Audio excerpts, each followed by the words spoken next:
चमोली जिले में हेलंग में निर्माणाधीन डैम साइट पर आज बड़ा भूस्खलन हुआ है।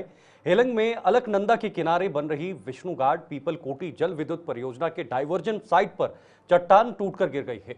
बताया जा रहा है कि यहां पर करीब 200 मजदूर कार्यरत हैं और भूस्खलन का वीडियो वायरल हो रहा है, जिसमें देखा जा सकता है कि पहाड़ का बड़ा हिस्सा टूटकर डाइवर्जन साइट के नजदीक गिर रहा है। हालांकि उस वक्त वहां पर कोई मजदूर नहीं था, लेकिन अफरा तफरी का माहौल नजर आ रहा है। तो आपको बता दें, ये जो भूस्खलन हुआ है इसकी तस्वीरें इस वक्त आप अपने स्क्रीन पर देख रहे हैं। ये परियोजना के डाइवर्जन साइट पर भूस्खलन हुआ है। बेहद खतरनाक तस्वीरें ये नजर आ रही है। हालांकि अभी तक बताया जा रहा है कि कोई मजदूर वहां पर नहीं थे, लेकिन साइट पर टीएचडीसी की सहायक कंपनी एचसीसी कंपनी काम कर रही है और फिलहाल प्रशासन की टीम मौके पर पहुंच चुकी है और वहां पर जायजा भी लिया जा रहा है। अरुण जी, क्या जानकारी मिल पा रही है इस लैंडस्लाइड को लेकर? कितना नुकसान हुआ है? क्या वहां पर कोई उस समय काम कर रहा था, और अगर कर रहा था तो क्या पूरी अपडेट है इस घटनाक्रम को लेकर? देखिए, ये देहरादून से लगभग 300 किलोमीटर जो बद्रीनाथ मार्ग है उसमें ये स्थान पड़ता है, हेलंग जोशीमठ से पहले। और यहाँ बरसात की वजह से आज लैंडस्लाइड हुआ है। और उस टाइम ये जो विष्णु घाट पीपल गोटी परियोजना है जी, ये टीएचडीसी की परियोजना है, टिहरी हाइड्रो डेवलपमेंट कॉर्पोरेशन की, और उसमें काम चल रहा था।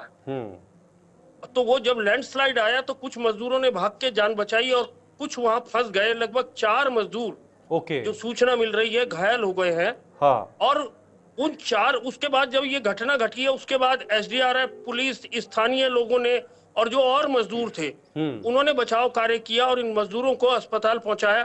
फिलहाल ये पता लग रहा है कि 4 की हालत ठीक है। किस वजह से, क्यों आखिर ये इतना बड़ा हादसा हुआ है? क्या ऐसी कोई संभावना थी, अंदाजा था कि ऐसे वहां पर लैंडस्लाइड अचानक से होगा, या फिर अचानक से लैंडस्लाइड होता है क्योंकि बारिश बहुत ज्यादा पिछले कई दिनों से हो रही है? अरुण जी, देखिए, ये बारिश की वजह से ये जो उत्तराखंड के जो पहाड़ है ये नए हिमालय के पहाड़ है। बिल्कुल। तो इस बारिश की वजह से अक्सर क्या होता है कि जो पेड़ों की जड़ें रहती है उस पर मिट्टी की पकड़ कम हो जाती है और जिसकी वजह से वो अपने स्थान पे खिसक जाते हैं। और बरसात में ये देखिए, ये सामान्य घटना है। मुझे लगता है कि जैसे हिमालयन जो स्टेट है, खासकर उत्तराखंड, हिमाचल और जम्मू कश्मीर जो नॉर्थ की स्टेट है, इनमें ये सामान्य घटनाएं हैं। बरसात में अक्सर लैंडस्लाइड की घटनाएं हो जाती हैं। तो ये इसमें कोई ऐसी बात नहीं है कि अचानक से हुआ, ये हो जाता है। हाँ, बिल्कुल ऐसी घटनाएं होती हैं, खास तौर पर बड़े बड़े जब ऊंचे ऊंचे पहाड़ हैं, क्योंकि उत्तराखंड का इलाका पूरा ज्यादातर पहाड़ी इलाका है। लेकिन जो सेफ्टी मेजर्स होते हैं हाइड्रो इलेक्ट्रिक पावर प्रोजेक्ट में, अरुण जी, क्या उनको सही से फॉलो किया जा रहा है, उनका पालन किया जा रहा है? क्योंकि जो कंपनी में कार्यरत वर्कर्स होते हैं उनकी सेफ्टी का ध्यान रखना कंपनी का अधिकार होता है, उनके हित में होता है। आप बिल्कुल सही कह रहे हैं। लेकिन जब इस तरह की घटना होती है, आपातकालीन घटना होती है, तो उस पर किसी का जोर नहीं होता, वो मैन कंट्रोल नहीं होती। निश्चित तौर पर टीएचडीसी ने वहां सेफ्टी मेजर रखे होंगे, लेकिन अब ये घटना घटी है, इसके बाद इसकी जांच भी होगी। जांच के बाद ये सामने आएगा कि वो सेफ्टी मेजर कितने कारगर थे या कितने कारगर नहीं थे। अभी अरुण जी, से वहां जो साइट है वहां की क्या अपडेट है? क्या फिर से काम शुरू किया गया है या थोड़ी देर के लिए काम को रुकवा दिया गया है? नहीं, अभी उस स्थान पर काम रुका हुआ है। क्योंकि मलबा बहुत ज्यादा गिर गया और उस मलबा गिरने की वजह से वो जो सुरंगें थी उनमें से बहुत सारी सुरंगें बंद हो गई हैं। तो इस वजह से अभी काम रुका हुआ है। तो मतलब अगर टेक्निकली समझा जाए तो कंपनी का नुकसान भी हुआ है इस खास तौर पर लैंडस्लाइड होने के बाद? निश्चित तौर पर देखिए, जब ऐसी घटना होती है तो उसमें नुकसान उठाना ही पड़ता है। वो चाहे कंपनी का नुकसान हो या मैन पावर का नुकसान हो, वो होता ही है जब वहां भीड़ भाड़ हो।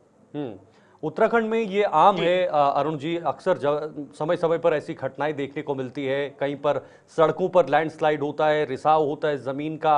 ये प्राकृतिक आपदा का अगर जो सिलसिला देखें तो उत्तराखंड में आम बात जैसी नजर आती है।